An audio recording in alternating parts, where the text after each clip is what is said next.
Fampahafantarana anao kosa ny hetsika ara-barotra izay songadina Antsoatsy ary ho tanterahana amin'ny 27 ny volana novambra ka hatramin'ny 2 ny volana desambra ho avy izao. Etsy amin'ny lapan'ny fanatanjahantena sy ny kolontsaina etsy Mahamasina ny hetsika Big Shopping izay karakarain'ny orinasa Fima FM. Novoriana io maraina io ary moa ireo mpandray anjara amin'ity hetsika ity izay aompana tanteraka amin'ny liquidation sy fihenam-bidy goavana. Nanao fanadihadiana Lova Ramanantsoa sy Christian Rakotondramanga.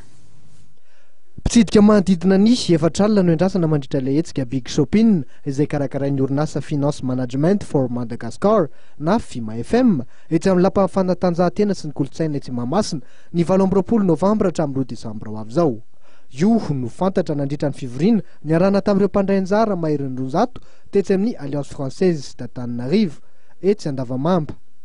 Liquidation de l'année no lohahevitra ny safidin'ny mpikarakara. Mazava ho azy zany fa fotoana iray natokana c'est la première fois Madagascar ho zay anatin'ny dokam-barotra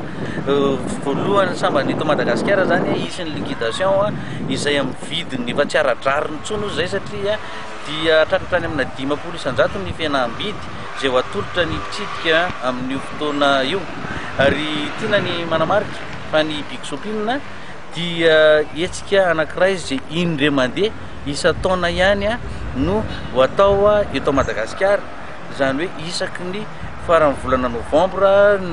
manombonomboka volana desambra isa-taona zany no fotoany fanomezantsika isaky ny anatanterahana ny Big Shopping. Ny Big Shopping dia misy firafitra tsaratsara kokoa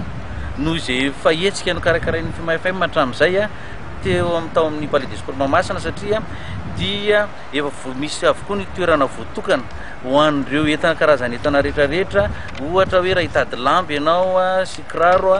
dia efa misy toerana natokana ho amin'izany ao hitady momba ny ataiky ianao misy toerana manokana natokana ho an'izany ianao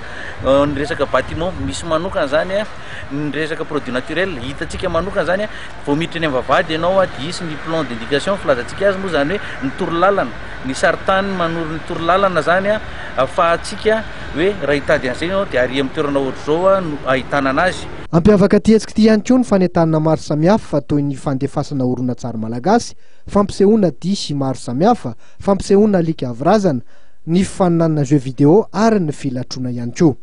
Ahazona fanomezana maro samihafa ihany koa ny tapakila fidirana.